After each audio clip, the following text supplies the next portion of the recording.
Yeah, okay, so I finally fixed my new computer. I went into it. It kept shutting down. It was AMD 64-bit, and it kept shutting down. The first time I got it, it booted up and lasted for about an hour, and then it quit. And then after that, it would run for 5 minutes, 1 minute, no minutes, 16 minutes, but it would just keep shutting down. So I thought maybe it was a bad power supply. So I bought a new power supply. That's okay. It's a small case, so it's I bought a 300 watt power supply. Plus, then I thought it was the video card, so I got a new video card, so I could play games and do this because so I can run Windows 7 and so forth. That didn't work.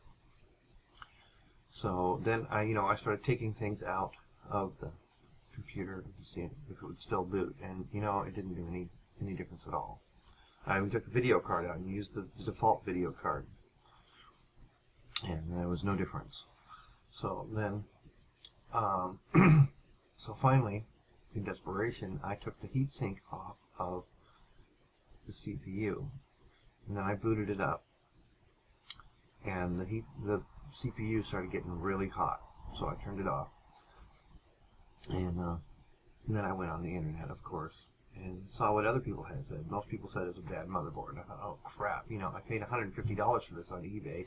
Plus then I paid $35 for the power supply. And of course, it's been 3 weeks, and I still haven't got it.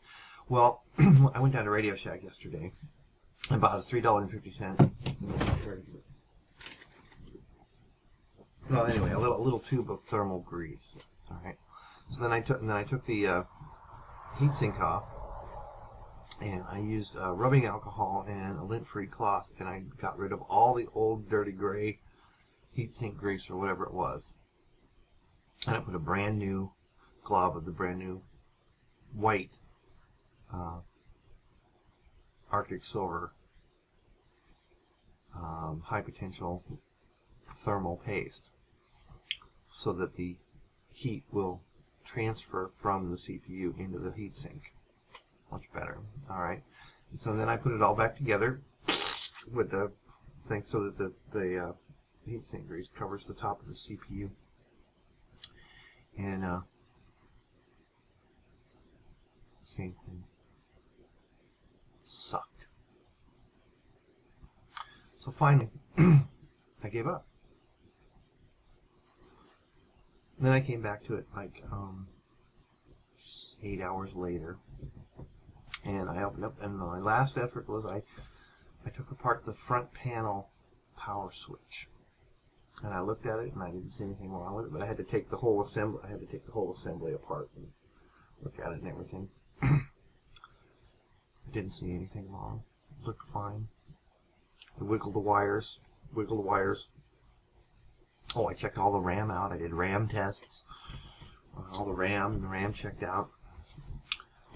I checked on the hard drive. I switched out different hard drives to see if the hard drive was nothing.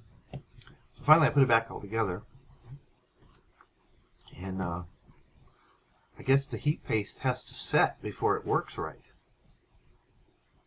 Because now I turned it on and it stayed on. And it's been on now for probably about 12 hours. And I was running a little program called SpeedFan that measures, it can change the speed of the fan if you want this fan to go slower or faster, which I'm just going to leave it alone. Let the fan just continue to keep going. I don't care about a little bit of noise. But it also measures the temperature. Now the temperature has maintained the same temperature no matter what I do. I haven't played any high intensity games on it yet, but I'm going to. I'm going to install Tomb Raider something. Tomb Raider Anniversary, I guess. Tomb Raider Anniversary. And see how that runs. And can you see that? I'm going backwards. The Witcher, which is I haven't even played yet. I've had it almost 6 months. I haven't even played it yet. Finally got a computer that I can play it on. And of course, game everyone should play, Alice. And hopefully Alice 2 will be coming out soon. American McGee's Alice Part 2. Anyhow, I'm very happy so far. It's working. And this has gone on too long, so I'm going to sign off. I'm feeling good. I'm supposed to be having to haul rocks for one of my mother's friends tomorrow. Shovel a bunch of gravel into the back of a pickup truck. Or I could let the 70-year-olds do it. No, I don't think so.